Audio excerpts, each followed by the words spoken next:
Assalamualaikum warahmatullahi wabarakatuh. Perkenalkan, saya Anggi Juniawan dari kelompok 2 ingin mempresentasikan etika bisnis di bidang IT. Berikut adalah kelompok 2. Mulai dari Anggi Juniawan, Imelda Liza Putri, Muhammad Misbah, Panji Tiamurbaya, dan Lukman Nul Hakim. Etika bisnis dalam bidang IT, yaitu suatu pemikiran kritis mendasar tentang pandangan moral dalam usaha perdagangan yang dilakukan seseorang atau kelompok organisasi untuk mendapatkan laba dengan memproduksi dan menjual barang atau jasa untuk memenuhi kebutuhan konsumen dengan menggunakan teknologi yang menggabungkan komputasi dengan jalur komunikasi berkecepatan tinggi yang membawa data, suara, dan video. Tujuan etika bisnis. Pertama, ada tujuan jangka pendek, yaitu tujuan etika bisnis jangka pendek mendorong perusahaan untuk dikenal oleh konsumen atau masyarakat dengan penilaian yang positif. Ketika persepsi konsumen atau masyarakat positif akan meningkatkan rasa percaya. Yang kedua, ada tujuan jangka panjang. Tujuan etika bisnis jangka panjang akan lebih langgeng dan syukur usaha tersebut dapat diturunkan sampai ke generasi berikutnya. Butuh upaya keras agar dapat mewujudkan tujuan jangka panjang satu ini. Salah satunya menjaga hubungan baik dan menjaga relasi agar tetap awet dan survive dari godaan dan tawaran cara-cara curang. Prinsip-prinsip etika dalam bisnis. Yang pertama, ada prinsip kejujuran. Seorang pembisnis harus memiliki mental yang jujur.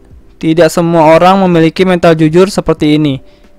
Lalu, integritas moral, termasuk perilaku berintegritas moral. Orang yang tidak memiliki integritas relatif kurang disegani dan dihormati oleh bawahannya atau relasinya. Banyak pola relasi yang tahu bahwa orang tersebut tidak berintegritas, dimanfaatkanlah ke mereka. Kesetiaan.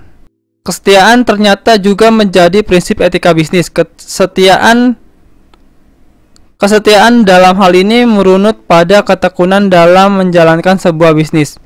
Orang yang sering ganti-ganti menjalankan bisnis relatif kurang menarik bagi konsumen karena terkesan pelin-pelan dan tidak teguh pada ideologi. Otonomi.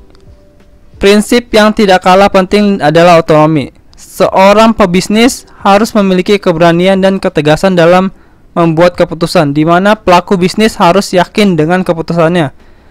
Ciri orang otonom tahu risiko dan konsekuensi yang akan ditimbulkan dari keputusan yang diambil dan tahu peluang bisnis yang dijalankannya. Keadilan. Selain memiliki prinsip otonom, pebisnis juga memiliki keadilan yang bersikap, terutama bersikap terhadap karyawan dan adil dalam banyak hal. Setidaknya saat menjalankan sebuah bisnis, seorang atasan tidak boleh subjektif memandang segala sesuatu. Semua harus didasarkan pada objektivitas dan tidak mudah mengambil kesimpulan. Terakhir, ada saling menguntungkan. Prinsip etika bisnis yang terakhir ini adalah fokus pada keuntungannya. Tentu saja keuntungan yang diperoleh dilakukan dengan cara yang baik dan benar, bukan dengan cara curang dan menghasilkan segala cara. Ingat, segala perilaku dan tindakan yang salah akan mempengaruhi integritas dan ketahanan usaha bisnis Anda. Setelah mengerti prinsip dan etika bisnis, selanjutnya mencari tahu apa saja bisnis dalam bidang IT. Berikut contoh-contohnya. Pertama, web development. Website saat ini sudah menjadi salah satu hal yang wajib dimiliki oleh semua kalangan pembisnis. Ada banyak manfaat memiliki website untuk sebuah bisnis, antara lain meningkatkan kredibilitas, memperkenalkan profil, media promosi, media komunikasi, dan lain-lain. Yang kedua, ada desain grafis. Ini jasa desain grafis juga memiliki peluang yang sangat besar. Tidak semua orang bisa melakukan desain walaupun sudah mempunyai aplikasinya. Harga jual untuk sebuah desain cukup besar tergantung skill dari desainernya. Lalu yang ketiga, startup. Startup adalah istilah bagi seorang yang baru merintis usaha dalam bidang digital. Untuk membangun sebuah startup, Anda hanya membutuhkan konsep yang matang. Jika Anda tidak bisa masalah dengan programan, desain, konten marketing, pemasaran, Anda bisa melemparkan ke orang lain yang lebih berpengalaman. Selanjutnya, contoh etika bisnis yang baik. Yang pertama itu bersikap jujur. Kejujuran merupakan satu nilai penting yang harus ditetapkan dalam berbisnis. Ketidakjujuran dalam berbisnis dapat diartikan sebagai penipuan, terlebih lagi jika hal tersebut merugikan pihak tertentu. Lalu berikutnya, menyebutkan nama atau memberikan kartu nama sudah menjadi etika umum ketika bertemu dengan relasi bisnis. Ini juga mengindikasikan niat baik dan ketertarikan untuk berkolaborasi lebih lanjut. Ketiga, ada berpakaian rapi. Pakaian mencerminkan kepribadian seseorang dalam berbisnis. Berpakaian rapi juga berarti Anda menghormati relasi bisnis, pimpinan, atau perusahaan yang Anda datangi. Penggunaan bahasa yang baik. Bahasa apapun yang digunakan dalam berkomunikasi sebaiknya gunakan bahasa yang positif dan jauhi kata-kata atau istilah kasar. Terus ada berdiri saat berjabat tangan. Saat relasi bisnis datang, selalu berdiri saat Anda akan berkenalan dan menjabat tangan mereka. Hal ini menunjukkan sikap hormat dan menghargai. Dengan begitu, relasi bisnis juga akan menghargai Anda. Membayarkan biaya pertemuan. Jika Anda mengundang seseorang untuk pertemuan bisnis di sebuah tempat, ketahui bahwa Anda yang wajib untuk membayar pertemuan tersebut. Mengundang seseorang berarti Anda meminta waktu untuk membicarakan persoalan bisnis dengan membayar pertemuan tersebut, dan mereka akan merasa dihargai. Lalu yang terakhir ada mengucapkan terima kasih. Mengucapkan terima kasih itu secukupnya saja dan secara formal akan memberikan kesan profesional. Sebaliknya, jika diucapkan berlebihan, Anda akan dianggap kurang sopan. Berikutnya, etika bisnis yang wajib dimiliki pebisnis pemula dan profesional bisnis.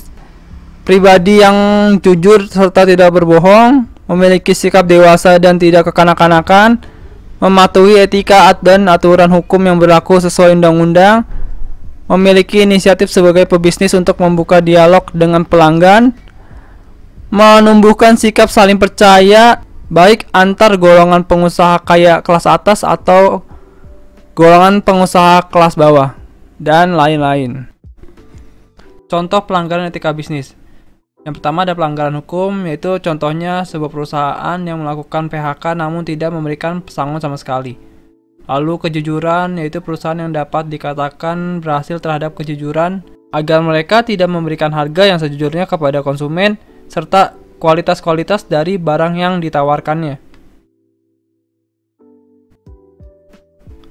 Contoh kasus pelanggaran etika bisnis pada perusahaan Uber. Perusahaan Uber sudah seringkali terlibat dalam kasus pelanggaran, mulai dari kasus yang ringan sampai yang cukup berat.